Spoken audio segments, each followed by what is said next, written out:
Lempar, Mas. Ya, oke. Oke, kita mulai dulu perkuliahan kita. Jadi Kan ada ketuanya, Gus. minggu yang lalu Bapak sudah menjelaskan tentang negosiasi, ya, tentang konsultasi, tentang mediasi, dan sudah menyinggung sedikit banyak tentang arbitrase.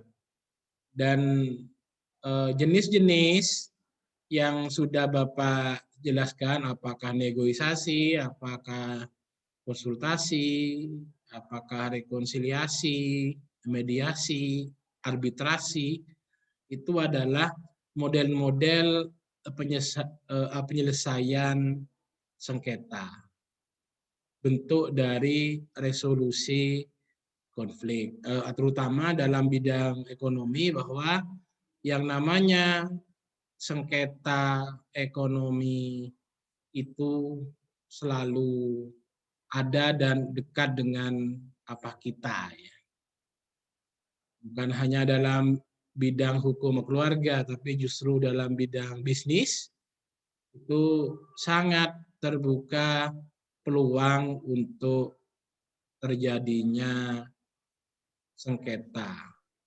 Dan kelas ini Bapak gabung karena memang yang akan disampaikan ini adalah terkait dengan materi yang sifatnya adalah umum, tidak secara khusus, ya. Yang apa khusus itu Bapak minta minggu depan artikel dengan batas Turnitin 20% itu sudah harus masuk kepada ketua kelas. Jadi ketua kelas mengumpulkan file, mengumpulkan bukti Turnitinnya, syukur-syukur bisa dalam bentuk cetak untuk Bapak review. Jadi saya ulang lagi bahwa arbitrase ini sebagai langkah alternatif dalam penyelesaian sengketa bisnis, tidak menutup kepada sengketa bisnis syariah. Karena memang dasar tentang arbitrase ini masih dalam satu payung, ya, bahwa ini adalah Undang-Undang Nomor 30 Tahun 99 sebagai wujud dari adanya reformasi di tahun 98.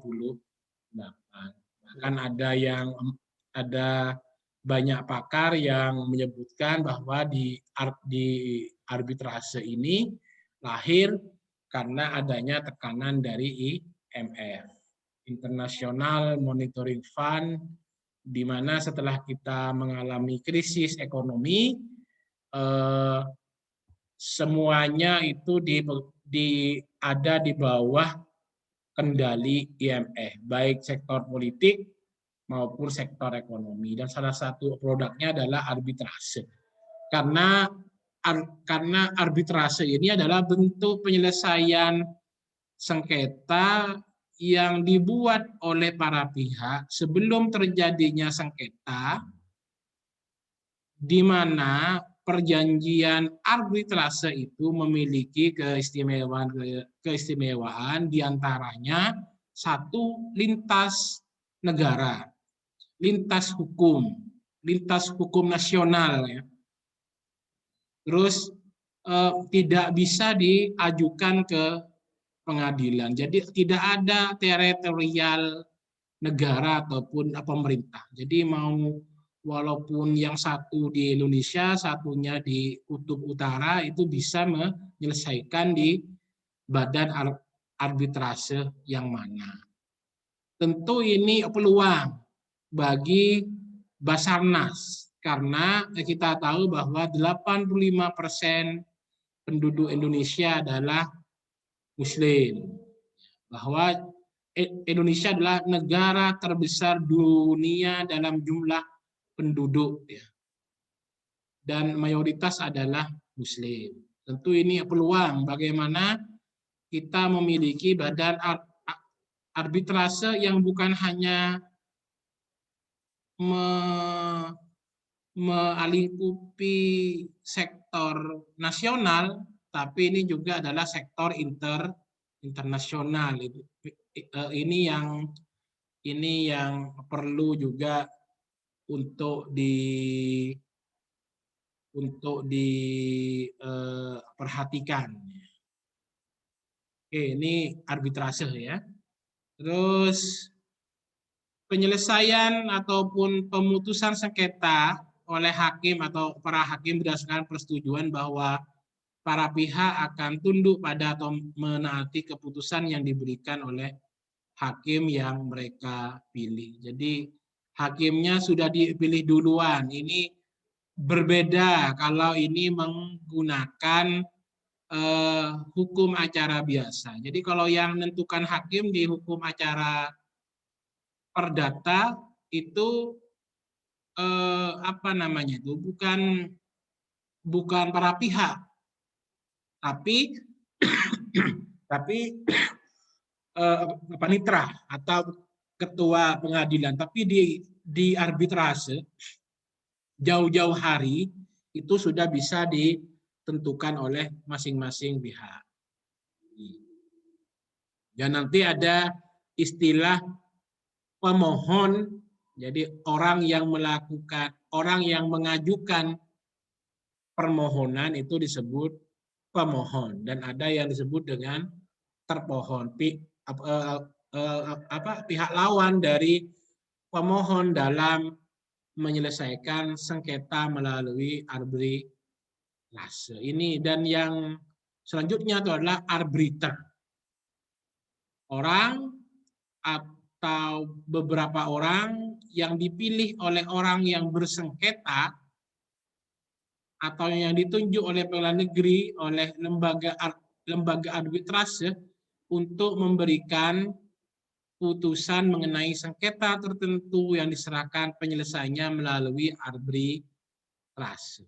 Ini unik dan mungkin satu-satunya di mana penyelesaian sengketa dalam bidang ekonomi ini yang bisa menembus batas negara.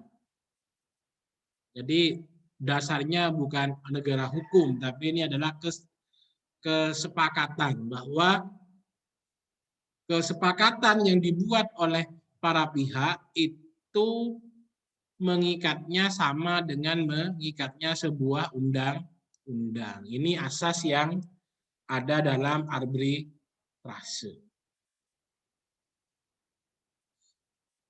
Ini kenapa kok memilih arbitrase dalam bidang hukum bisnis ya? Ya karena adanya stigma, adanya ketidakpercayaan. Ya, kita tahu bahwa di pengadilan negeri ada mafia peradilan, peradilannya lambat. Kalau laporkan hilang kambing, siap-siap hilang sapi, ya seperti itu. Prosesnya berapa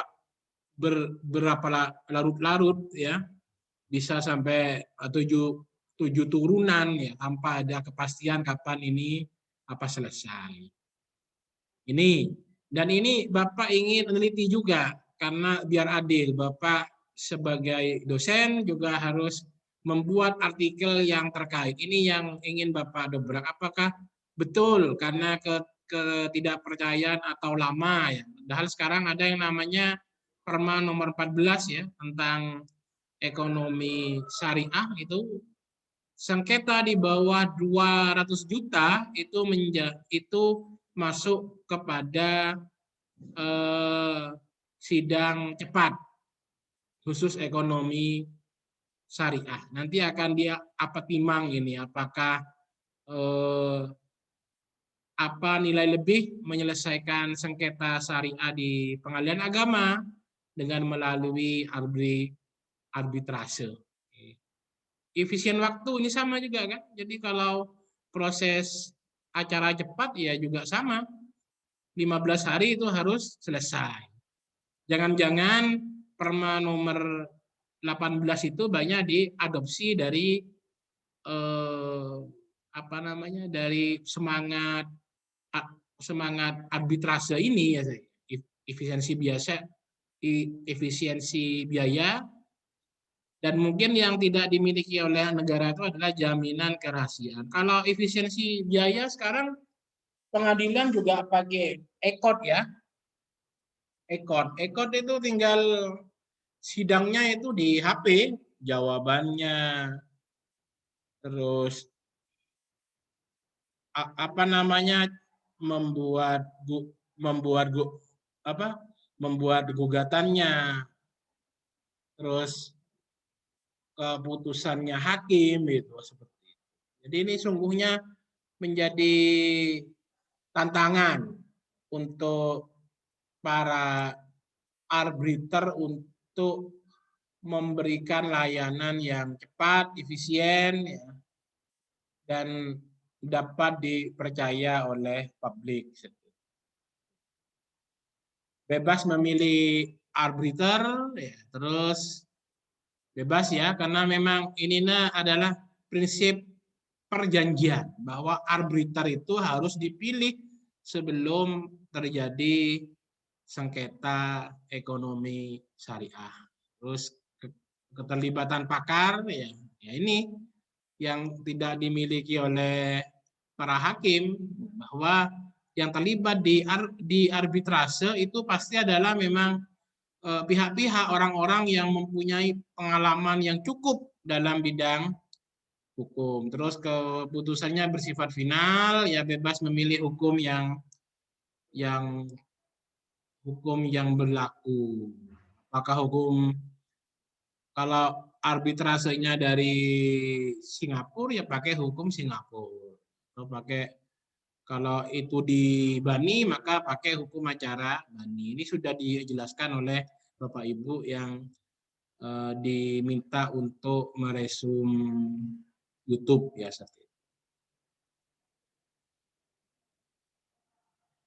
Apa yang menjadi ruang lingkup dari arbitrase? Jadi arbitrase itu memiliki ruang lingkup, memiliki spesifikasi, ya, memiliki bidang lapangan yang itu tidak sama dengan peradilan umum. Jadi, sengketanya di bidang perdagangan mengenai hak yang menurut hukum dan perundang-undangan dikuasai oleh pihak yang bersengketa. Jadi tidak bersinggungan dengan negara atau kepentingan umum. Jadi tidak mewakili kepentingan umum. Jadi kepentingan bisnis saja yang itu bisa diselesaikan dengan cara arbitrase. Terus sengketa yang tidak dapat diselesaikan melalui arbitrase, sengketa yang undang-undang tidak dapat diadakan perdamaian. Ini diatur dalam pasal Undang-Undang Nomor 30 Tahun 99. Jadi ada beberapa sengketa yang itu memang tidak dimungkinkan untuk dilakukan dengan cara perdamaian. Nih, apa lembaga arbitrase itu? Terus siapa yang memiliki kewenangan untuk membuat arbitrase? Sebenarnya siapapun ya, siapapun itu bisa membuat lembaga arbitrase. Tapi nanti ada standar-standar. Nah, ini pengaruh internasionalisasi kayak SNI ya, Standar Nasional Indonesia, Standar Mutu Internasional. Sebenarnya siapapun bisa membuat lembaga arbitrase karena memang pada prinsipnya arbitrase itu memberikan kebebasan kepada siapa saja yang ingin menyelesaikan sengketa dengan menunjuk arbitrase sebelum terjadi sengketa melalui perjanjian arbitrase. Sebenarnya ini arbitrase itu adalah perjanjian arbitrase perjanjian yang menentukan bagaimana cara menyelesaikan sengketa bila terjadi kesalahpahaman atau wan prestasi, adanya ingkar apa janji dalam hubungan bisnis. Oke. Terus arbitrase ada dua, arbitrase ad hoc dan ada arbitrase institusional. Ini belum masuk yang Basarnas. Di ad hoc itu memang dibuat untuk lembaga-lembaga tertentu khusus ya, tapi ada juga lembaga yang sudah permanen. Ini dari apa bentuk-bentuknya. Basarnas masuk ke mana ya? Setelah arbitrnya banyak mencukupi, maka untuk beberapa tahun ini sudah menjadi arbitrase institusional yang sudah berbadan hukum, yang sudah membuat bisa menentukan hukum acara dan bagaimana mekanisme dalam penyelesaian sengketa melalui arbitrase tersebut. Ini kelihatannya ada kawan-kawan yang nggak masuk ya, kayak Bu Masito sudah masuk di sini ya? Sudah hadir ya? Belum? Ada sebagian untuk kelas B itu kendala dari jaringan, Pak. Mati lampu katanya. Ini ada password yang tidak masuk. Masa iya ya? Padahal di sini sudah hadir 17 ya. Tapi nggak apa-apa. Ini Bapak rekam, nanti Bapak letakkan di YouTube. Silakan yang tidak hadir hari ini bisa melihat YouTube. Ini incorrect meeting password katanya sendiri. Sudah, kalau jumlah kelasnya ini ada 28, hadir 17 berarti sudah cukup ya. Oke ya, syarat menjadi arbiter ini ya, usianya 35, tentu yang ada kelas ini gak ada yang memenuhi syarat ya. Kenapa kok ada usia 25? Ini siapa nih? Toha. Masa tidak bisa masuk? Iya, diturnitin Bapak ya.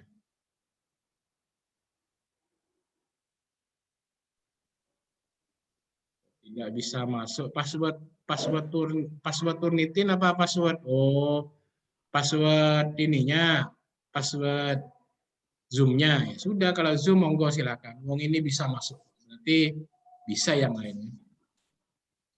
Terus usianya 35, cakap, melakukan tindakan hukum, udah jelas ya, karena di arbiter ini akan mengurusi, menyelesaikan masalah hukum. Sehingga memang salah satu syaratnya itu harus cakap dalam melakukan tindakan hukum. Bukan hanya cakap ya, sungguhnya harusnya terampil, harusnya menguasai dan memiliki pengalaman dan rekam dalam penyelesaian sengketa bisnis syariah. Usia 35 ya, lulus S1 itu 25 ya, berarti ada pengalaman 10 tahun. Tidak bisa kalau lulus S1 atau magister langsung mendaftar menjadi seorang arbitrase.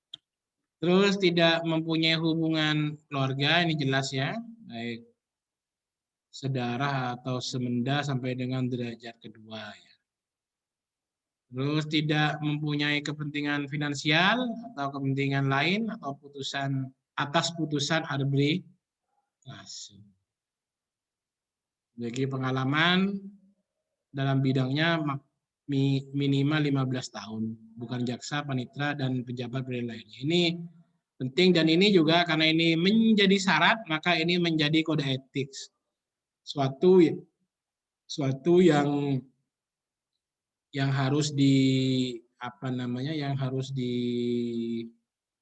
harus dipatuhi oleh seorang arbiter.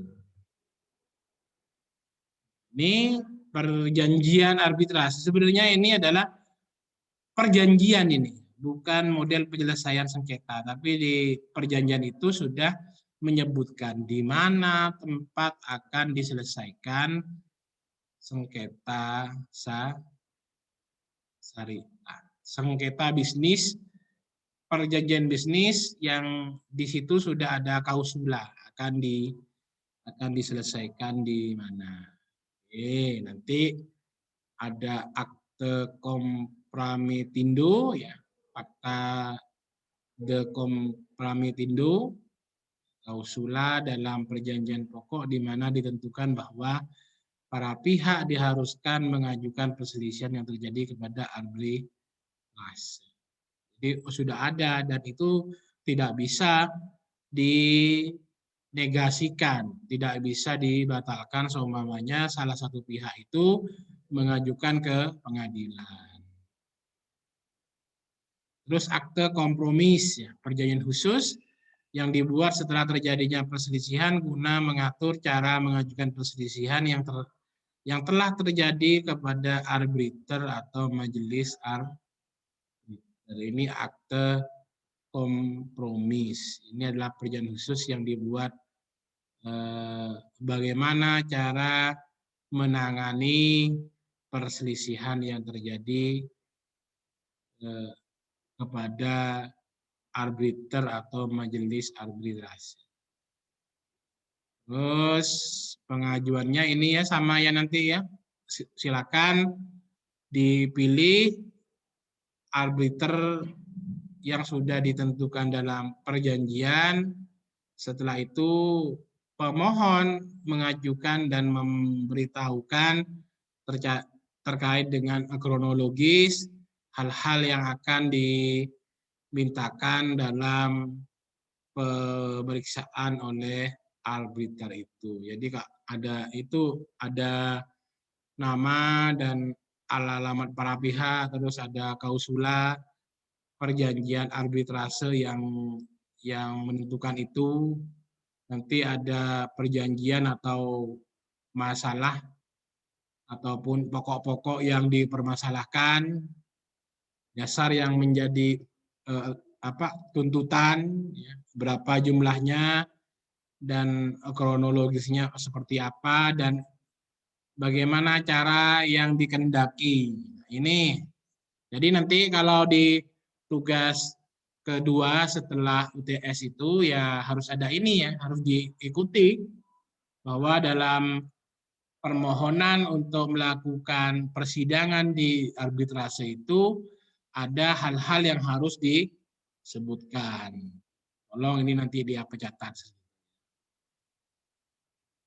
Jadi nanti pemohon mengajukan itu ya,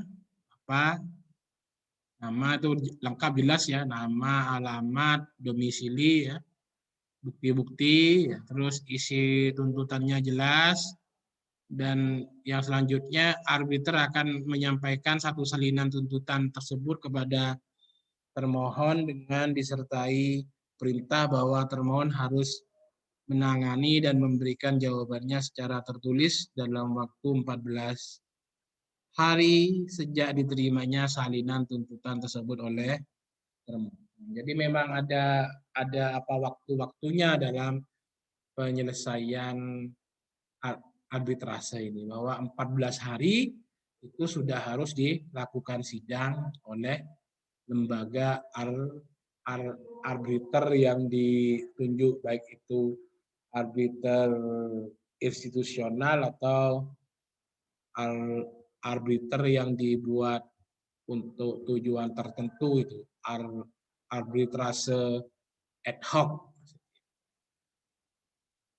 Oke, putusannya ini nanti gini, ada yang nasional, nanti ada yang internasional. Dan yang banyak itu setelah era reformasi itu justru adalah putusan-putusan arbitrase yang terkait dengan sengketa ataupun perjanjian arbitrase yang dilakukan yang lintas negara yang sudah melintasi negara. Ini acuannya. Jadi kalau yang nasional itu berarti berdasarkan hukum ataupun peraturan Republik Indonesia. Kalau yang internasional berarti itu tunduk kepada hukum internasional. Ini nanti setelah selesai itu, baru walaupun perjanjian arbitrase itu dibuat sendiri, ditentukan sendiri, terus ada arbitrase yang menyidangkan, tapi eksekutornya itu adalah pengadilan. Tapi juga bisa, artinya para pihak secara sadar itu melakukan putusan arbitrasenya secara sukarela, itu juga bisa. Tapi yang mempunyai hak eksekutorial itu adalah pengadilan negeri. Bagaimana kalau itu arbitrase syariah? Ada perdebatan lagi bahwa karena sengketa syariah menjadi kewenangan dari pengadilan agama, tentu yang berwenang itu adalah pengadilan agama. Di tahapan eksekusinya itu nanti kalau itu internasional itu menjadi kewenangan Pengadilan Negeri Jakarta Pusat. Kalau itu merupakan lintas negara ya. Terus putusan arbitrase internasional dijatuhkan oleh arbiter atau majelis arbiter pada suatu negara yang terikat pada perjanjian baik secara bilateral maupun multilateral mengenai pengakuan dan pelaksanaan putusan arbitrase internasional. Lagi-lagi kalau sudah arbitrase dan itu terkait dengan arbitrase nasional, tetap bahwa negara yang menyidangkan, negara yang melakukan pemeriksaan itu harus ada hubungan bilateral ataupun hubungan multilateral. Artinya harus ada hubungan diplomatik ataupun ada kesepahaman ataupun kerjasama ekstradisi lah saat ini. Terus putusan arbitrasi nasional terbatas pada putusan yang menurut ketentuan hukum Indonesia termasuk pada ruang lingkup hukum dagang. Ini arbitrase internasional, walaupun arbitrasi itu bebas, tapi tetap ya bahwa keputusan arbitrase tidak boleh bertentangan dengan nilai-nilai ketertiban, keamanan dari sebuah negara. Ini sama juga nanti ini Jakarta Pusat kalau itu internasional ya. Oke. Biayanya apa? Terus kenapa mahal ya? Karena tidak menutup kemungkinan di arbitrasenya itu bisa dari beberapa negara, perjalanan udaranya bagaimana, tiketnya, biaya akomodasinya, saksi-saksinya. Tapi dengan era pandemi ini sebenarnya bisa memangkas semua biaya-biaya arbitrase sehingga nanti tinggal honornya, karena semuanya bisa dilakukan dalam Zoom meeting dengan telekonferensi. Biaya-biayanya nanti dibebankan kepada pihak yang kalah, kecuali dikabulkan sebagian, maka biaya arbitrase dibebankan kepada para pihak secara seimbang. Mungkin ini yang bisa saya berikan pengantar untuk perkuliahan hari ini. Nanti yang belum jelas bisa diputar ulang, Bapak akan share di linknya nanti. Monggo silakan kalau ada yang ditanyakan terkait teknis ataupun non teknis perkuliahan. Iya Bapak, izin masuk Bapak. Silakan Pak Abdurrahman. Assalamualaikum warahmatullahi wabarakatuh. Waalaikumsalam. Saya langsung saja ya Pak ya, sama pembahasan inti. Kita ini kan arbitrasi syariah pembahasannya. Sedangkan lembaga-lembaga syariah yang ada di Indonesia sudah amat beragam. Dengan produk-produk yang ditawarkan juga sangat beragam. Intinya yang banyak digemari oleh masyarakat itu pada pembiayaan berdasarkan prinsip syariahnya. Meskipun kronologisnya ketika pembiayaan itu terjadi kepada nasabah, itu tidak berdasarkan prinsip-prinsip wasyawirhum. Artinya mereka hanya dihadapkan dengan perjanjian yang sudah siap ditandatangani tanpa adanya penawaran ini dan itu. Wah, pembiayaan ini seperti ini, pembiayaan ini seperti ini, dan tidak ada pertanyaan lanjutan, apakah Bapak menginginkan hal yang seperti ini atau Ibu menginginkan hal yang seperti ini atau bagaimana, itu tidak ada dalam lembaga-lembaga keuangan syariah. Khususnya di lembaga-lembaga BMI misalnya itu tidak ada. Nah, yang jadi pertanyaan saya Bapak, untuk lembaga-lembaga syariah yang memang ruang lingkupnya lebih pada pembiayaan berdasarkan prinsip syariah itu sendiri, apakah penyelesaian sengketa di lembaga, apakah penyelesaian sengketa pembiayaan yang berdasarkan prinsip syariah itu lebih sesuai dengan arbitrase muamalah atau pengadilan negeri? Atau misalnya lembaga-lembaga arbitrase muamalah seperti apa yang sesuai dengan prinsip-prinsip syariah, sedangkan di lembaga-lembaga keuangan syariah yang notabene-nya sudah dikotori caranya, maksud saya ini adalah mekanisme dari proses syariahnya itu sudah dikotori tanpa adanya penawaran dan lain sebagainya sebagai ijab kabul dari pembiayaan itu sendiri Bapak. Jadi lembaga-lembaga arbitrasi muamalah seperti apa yang sekiranya yang sesuai dengan prinsip syariah yang harus diterapkan di lembaga-lembaga keuangan yang berbasis syariah Bapak. Ya. Sudah Pak Abdurrahman? Iya Bapak. Oke. Terima kasih Bapak. Prinsip model arbitrase seperti apa?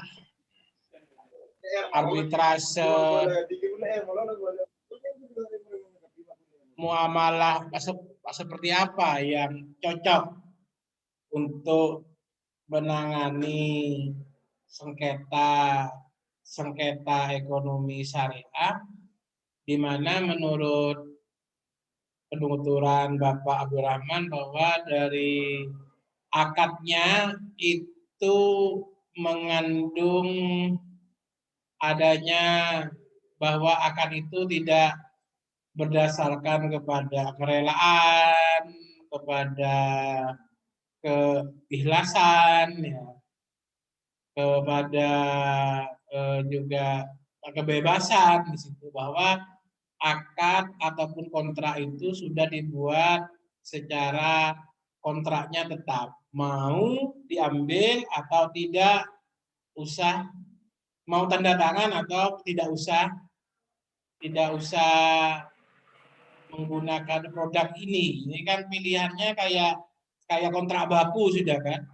Iya tidak Bapak. ada Mau atau tidak ya, hanya Bapak. Mau atau tidak. Jadi kalau mau tanda kanan, kalau tidak silakan cari pembiayaan yang lain lah.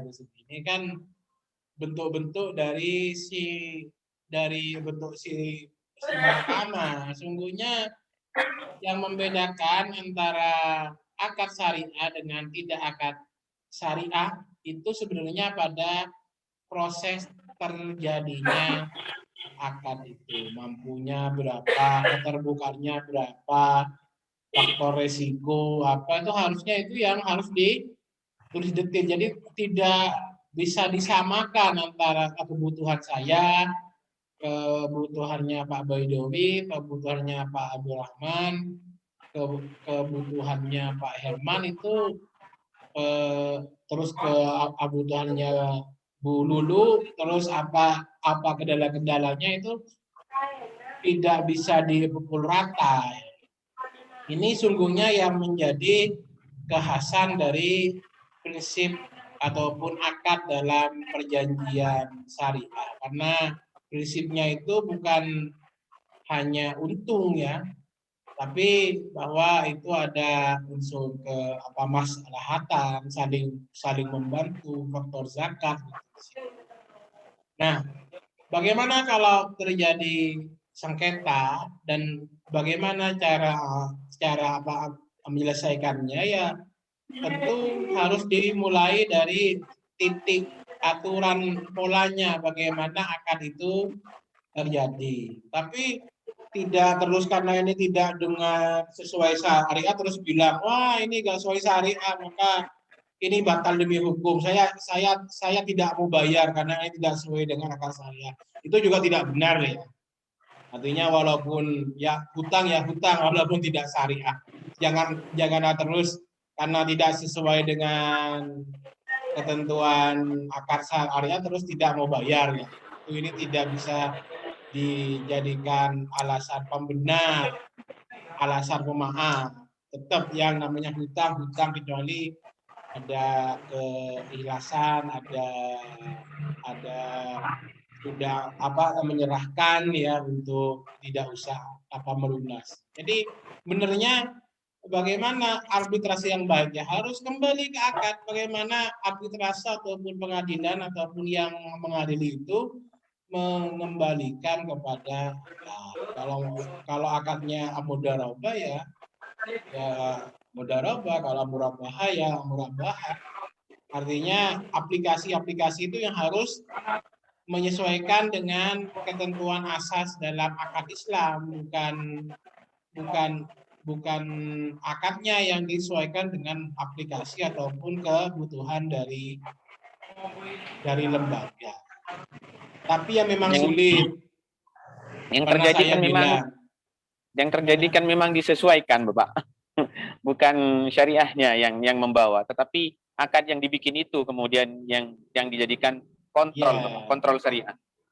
Ya, itu yang harus dijadi kontrol. Jadi bagaimana kalau di hulu tidak bisa, ya di hilir yang harus ambil bagian, karena di tingkat konsumen kan mau nggak mau tetap diambil kan. Apalagi sudah gini butuhnya dana pembiayaannya, mau nggak mau karena memang butuh. Ya, karena memang butuh Bapak. Ya. Ya, itu pengadilan yang nanti akan menjadi alat kontrol, atau para arbiter itu akan menjadi hakim, menjadi pengadil. Bagaimana melihat akadnya, bagaimana membuat efek jerah, bagaimana membuat edukasi, membuat pembelajaran atau sosialisasi. Sebenarnya kalau Islam tuh benernya ringan kok. Itu artinya belajar S1 6 bulan itu bisa, tapi yang nggak bisa tuh kalau sudah masuk fikihnya itu ada multi jasa, ada apa itu yang nanti membuat suatu yang sebelumnya itu gampang, mudah menjadi rumit, menjadi ruwet, sehingga sulit untuk dipecahkan. Ya, lagi-lagi harus ada keberpihakan. Bagaimana mengembalikan akad, dan akad itu yang dijadikan kontrol. Itu kontrolnya satu ya nas, nomor dua apakah sesuai dengan fatwa DSN. Iya, sekarang sudah ada 150 DSN yang terkait dengan produk-produk muamalah.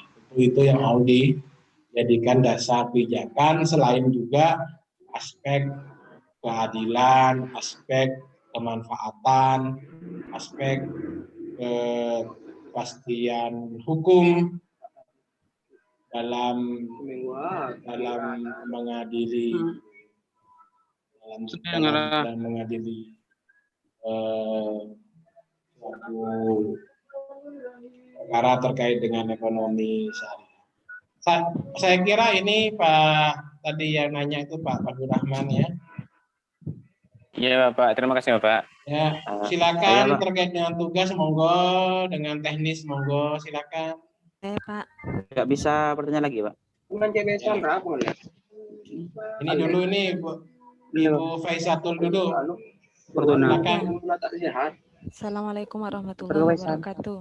Waalaikumsalam warahmatullahi wabarakatuh. Ya, langsung saja. Ini yang saya tanyakan tentang eksekutor yang dilakukan oleh pengadilan negeri. Apakah untuk eksekutornya sendiri itu sudah mulai sejak dulu, Bapak, melihat dari lintas sejarah arbitrase ini kan sudah ada sejak zaman Mataram, di mana di daerah Pariangan itu sendiri dulu kan penduduknya mayoritas sana kan pada zaman waktu itu gitu, itu adalah parha gitu. Jadi apakah dari semenjak dulu memang eksekutor itu dilakukan oleh pengadilan negeri gitu? Begitu Bapak. Ya, pengadilan negeri itu bagi yang khawatir sebenarnya adanya keikutsertaan negara, hadirnya negara dalam bentuk bahwa putusan arbitrase itu harus disahkan dengan putusan dari Ketua Pengadilan Negeri, itu adalah menyangkut tentang kepastian hukum saja. Sebenarnya kalau para pihak secara sukarela tunduk patuh terhadap putusan arbitrase atau sebelum masuk pada arbitrase itu sungguhnya tidak menjadi sebuah problem ya, tapi ini kan sebenarnya adanya legalitas dari hakim itu sebenarnya adalah karena ketakutan bahwa keputusan yang sudah diambil itu tidak bisa dieksekusi oleh para pihak. Ya, walaupun di zaman Mataram, di zamannya itu sebenarnya hanya untuk jaminan atau kepastian bahwa kesepakatan itu diketahui dan disahkan oleh pejabat yang berwenang, sehingga bila terjadi ataupun ada salah satu pihak yang tidak ingin menjalankan, maka itu bisa dilakukan eksekusi paksa ya. Bisa dilakukan upaya paksa agar itu ditaati oleh seluruh para pihak yang sudah menyatakan menyerahkan diri dalam bentuk perjanjian arbitrase. Mau syariah, mau enggak, benernya ini acuannya sama. Jadi sebenarnya sama, tinggal nanti bagaimana mekanisme di Basarnas. Ya tentu tetap hukumnya adalah hukum yang ada di hukum material ya, hadis, Quran, fatwa DSN. Lagi-lagi ini Mbak Ibu Faisatul, benernya itu untuk menjamin kepastian kalau itu nanti memang betul-betul bisa dilakukan. Tapi kalau dalam bisnis kelihatannya jarang ini terjadi. Oh iya Pak. Terus untuk kayak beban arbiter itu seperti biayanya, alasannya kenapa Pak kok dibebankan ke pihak yang kalah itu? Pihak yang kalah ya di mana-mana, dan itu lagi-lagi tergantung kepada putusan arbitrernya, dan itu biasanya minta. Ya, nanggung resiko yang kalah berarti, Pak. Ya kan yang berarti kan orang yang dituduh ya, orang yang memohon. Nah, itu kan ada pemohon, ada termohon. Kalau pemohon mesti adalah pihak yang merasa haknya itu haknya diambil, sehingga orang memohonkan penyelesaian sengketa untuk menggugat, untuk meminta, itu disebut dengan termohon, meminta kepada termohon. Biasanya mau di arbitrase, mau di pengadilan, itu yang nanggung itu adalah yang kalah. Karena yang kalah itu berarti terbukti mengambil hak atau menyalahgunakan hak. Terbukti bersalah gitu ya. Terbukti bersalah karena bukan bersalah kalau di perdata ya. Bukan terus dihukum, tapi ada penyalahgunaan hak. Saya takutnya kalau bersalah itu nanti masuk analogi ya, enggak. Oh, iya. Arbitrase ini hanya masalah perdata saja. Masalah orang tidak bayar hutang, tidak memenuhi janji, tidak kepada penipuan. Kalau penipuan polisi gitu kan ya, hukuman istilahnya. Kalau ini enggak, ini hanya bagaimana memulihkan kembali meminta seorang membayar, memenuhi kewajibannya, baik dengan denda ataupun tidak dengan denda. Lagi-lagi itu tergantung kepada para pihak. Jadi bukan okoman, bukan tokolan ini, bukan. Tapi ini adalah bagaimana mengembalikan hak itu dengan ganti rugi biasanya, dengan ganti kerugian setiap bulan, setiap hari dengan bunga 1%. Jadi kalau itu dikabulkan ya harus bayar gitu. Dengan kerugian imaterial karena ini mengganggu bisnis, maka 99 miliar itu bisa. Kalau itu masuk perbuatan melawan hukum. Jadi ada hak kita yang diambil oleh orang lain. Sehingga timbul efek jera boleh Pak Kak sekecil. Ya tak ulang boleh lah, itu intinya dalam hukum. Tapi bukan pidana. Ya, Bapak Ibu sudah ada yang coba Turnitin, tolong diturnitin tuh buat kelas ya, jangan diumumkan, jangan terus di floor jadi buatkan ES kelas B, gitu, ES kelas A gitu ya, seperti itu ya. Tolong digunakan secara bijak password yang sudah Bapak berikan. Oke Bapak, siap Bapak. Hujan ya di sana ya, di sini hujan juga sini. hujan Pak. Alhamdulillah di Sumeneb sudah mulai Bapak. Ini ada yang di kampus ini. Tadi siapa yang di kampus? Saya lihat kok horden Anapasca ini. Itu Pak, pengelola kampus juga mungkin. Pengelola kampus juga. Baidawi termasuk itu Pak. Ya. Oke, ada pertanyaan? Kalau nggak ada, Saya ada pertanyaan Pak. silakan. Ya, tadi baca di PowerPoint yang Bapak menjelaskan itu terkait Dewan Hakim itu kan dipilih oleh artinya yang dipilih oleh yang bersengketa ya. Sebelum bersengketa. Iya, sebelum bersengketa dipilih dari yang. Apakah hal itu bisa tidak berkemungkinan terjadinya suatu semacam kerjasama nantinya dengan orang-orang yang bersengketa nantinya. Kalau tidak dipilih dari badan arbiter itu sendiri yang langsung dari negara. Banyak kurang paham. Ya, intinya perjanjian. Jadi arbitrase itu perjanjian. Ini yang perlu dicatat. Perjanjian yang menyatakan bahwa para pihak itu memilih arbiter bila nanti terjadi sengketa terkait dengan perjanjian yang dilakukan. Sudah dari apa situ clear sudah bahwa yang memilih arbiter itu adalah para pihak. Apakah arbiternya itu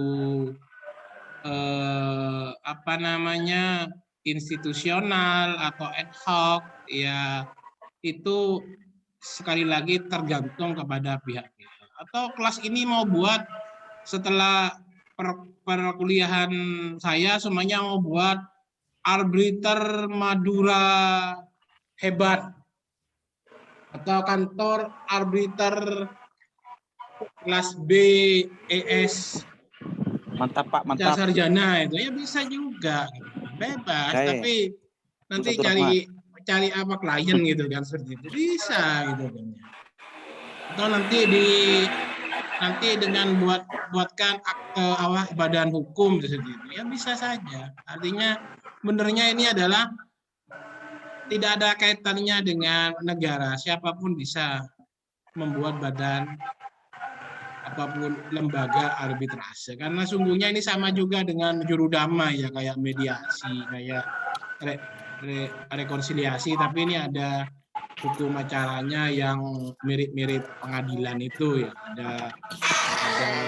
ada gugatan, ada jawaban, ada replik, ada duplik dan lain-lain sebagainya.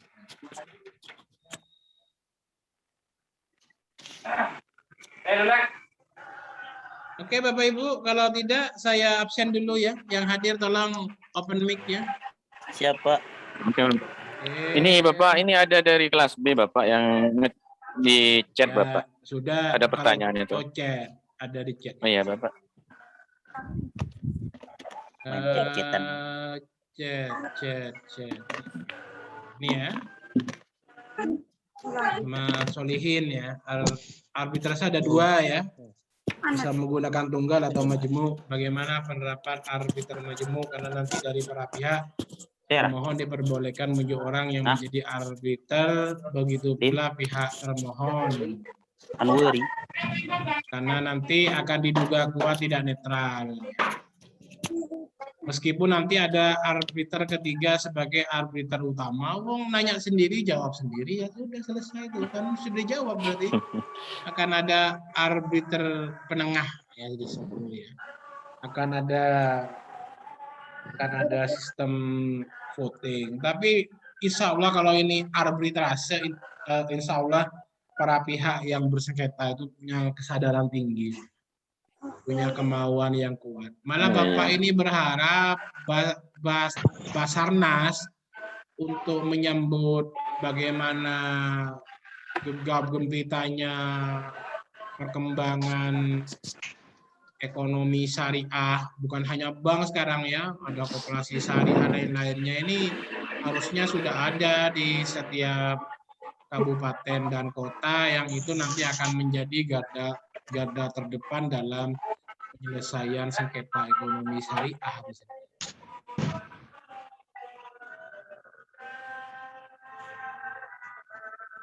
Saya absen dulu ya. Abdurrahman ada tadi ya, nanya ya. Terus, ABD Bapak. Oh ABD. Mana yang Iya, ABD? Bapak. Saya Bapak, Abdurrahman saya. ya? Saya Bapak, yang ABD Bapak. ABD. Kalau yang Udah masuk. Abdurrahman mana? Abdurrahman ada tadi kan? Abdurrahman tidak ada Bapak. Yang ya, tadi itu Abdurrahman nggak ada. Iya Bapak, yang ABD yang dari tadi Bapak. Ngocor motor aman ampuman. Yang KW. Adi Kusno. Apa mau ada? dia? Adi Kusno ada? Abdurrahman ada Bapak. Sudah Abdurrahman masuk itu Bapak. Mana? Baru masuk Pak, baru masuk Mana? Bapak. Mana? Itu, Pak. Yang mana? Coba ngacung, ini kan sudah masa new normal, Terakhir Bapak. harus dibuktikan. Ada. Jangan renem nanti. Sudah harus ABD. ngacung saja nanti kalau ada kan, buka hadir Pak gitu kan. Selesai gitu kan. Adi Kusno. Sakit Pak orangnya Pak. Udah sakit itu sama ini, mau online mau nggak online ini sudah terbuka. Siapa yang pamit mestinya pamit dari awal di apa chat grup, sakit lah, bilang ada acara atau sinyalnya sulit, boleh itu kan. Oke Pak. Santai Bagus. Pak. Pak Arbiter. Pak Agus ada, tadi saya lihat ada Pak Agus Wandi ada. Pak tadi. Masuk tadi, Ada Pak. kan tadi. Iya. Tadi ada Terlempar. Bapak, tapi sekarang sudah terlempar. Ahmad Falhan Terlempar. ada. Ada Pak, Falhan ada itu. Tinggal tempat duduknya Bapak. Ini kan ditinggal kemana-mana berarti ini. Falhan ada. Falhan mana? Coba saya lihat dulu, mau cek. Sholat mungkin ya. Ainurida? Tidak ada Bapak. Ainurida ada. Baidawi. Siap. Baidawi tadi mana? Selalu, Faizatul Fitri ada ya. Herman. Berarti. Herman. Tadi ada Bapak, terlempar juga mungkin Bapak. Omaidi.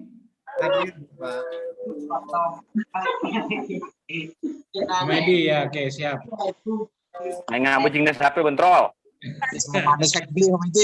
Iwan. Tadi saya lihat Iwan ada. Iwan, nggak ada Iwan ya. Mentang ngacu nggak ada. Yohinatul Jannah ada tadi ya. Ada. Lulu tadi ada lagi nyampe di mana Pak Lulu? Hadir, Pak. Falhan Udah nyampe. Sholat barusan Pak. Oh sudah.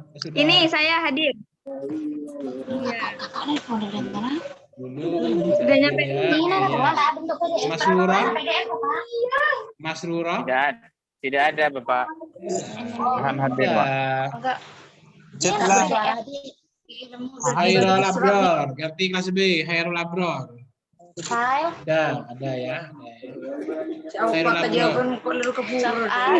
Hairul Abror.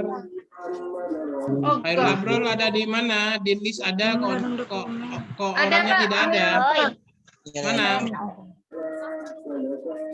Halo. Falhan muncul. Cik Guru, Pak. Cik mana Bojeng? Hairul Abror enggak. Ada barusan, Pak. Ada barusan ya. Wong kameranya dibuka kok. Ada kok. Ya, oke ada ya. Adanya separuh berarti ya. Muzammil ini aktif. Muzammil sudah izin tadi Pak di awal. Sudah saya kabarin Bapak kalau kendala Nurholis. jaringan. Oke. Ada Pak, ada. Nurholis ada. Kapan Bayu? Nurul Fitria, Ada, Pak. Ales. Hah? Tepat. Rodatul Jannah, Ada, Pak. ini Rajen. Rizka tidak izin ya? Apa? Rizka mana Rizka? Riko bukan Rizka. Rizko. Sofiana. Sofiana. Ada. Terkendala Nanti, jaringan. iya nanti saya lihat di chat apa dia izin di chat apa enggak itu kan ya. Rohema? Rahmatun Somad. Ada juga ini. Terkendala Satro. juga, Pak. Iya, Ini Satro. Pak. Ya. Sound control. Rohtun Fajrotin. Hadir, Pak. Double ya nanti ya. Ulfa. Hadir, Pak. Hadir. Ya oke, Mbak Ulfa. Makasih. Solihin. Hadir Pak. Wajahnya ada ya. Toha ini yang aktif, tapi kok gambarnya nggak ada nih. Pak Toha. Muhammad Toha. Jaringan mungkin, Pak. Ada di mana, Bapak? Lagi hujan Pak, lagi hujan jaringan. Oh, itu chat tuh, hadir Pak katanya gitu. Hadir itu. Sudah. Masito juga sama jaringan tadi ya. Berarti Bu Masito ini suaminya siapa ya? Toha Pak. Bangun Pak. Toha tapi bisa masuk. Beda HP Pak. Oh, beda. Masuk. Lagi di kantor. Kalau Mbak Masito kendala itu HP katanya Pak. Oke, Bapak Ibu ya. Jadi saya minta minggu depan, minggu depan saya minta makalahnya minimal 20% ya Bapak Ibu. 20% Turnitin silakan diatur sendiri. Bapak tidak tahu caranya, Bapak hanya minta hasilnya ya. Ada makalah di mana itu sudah kurang 20% dari Turnitin. Nanti baru Bapak cek yang lain. Ya. Ada pertanyaan? Silakan buka mic-nya. Ada? Tidak ada, Pak. Ada ya, Sudah, Bapak. ya. Sudah azan. Sudah, Pak. Ya sudah ada. Mari kita tutup pertemuan ini dengan pembacaan hamdalah. Alhamdulillah. Saya akhiri. Wassalamualaikum warahmatullahi wabarakatuh. Mari salam. Waalaikumsalam warahmatullahi wabarakatuh.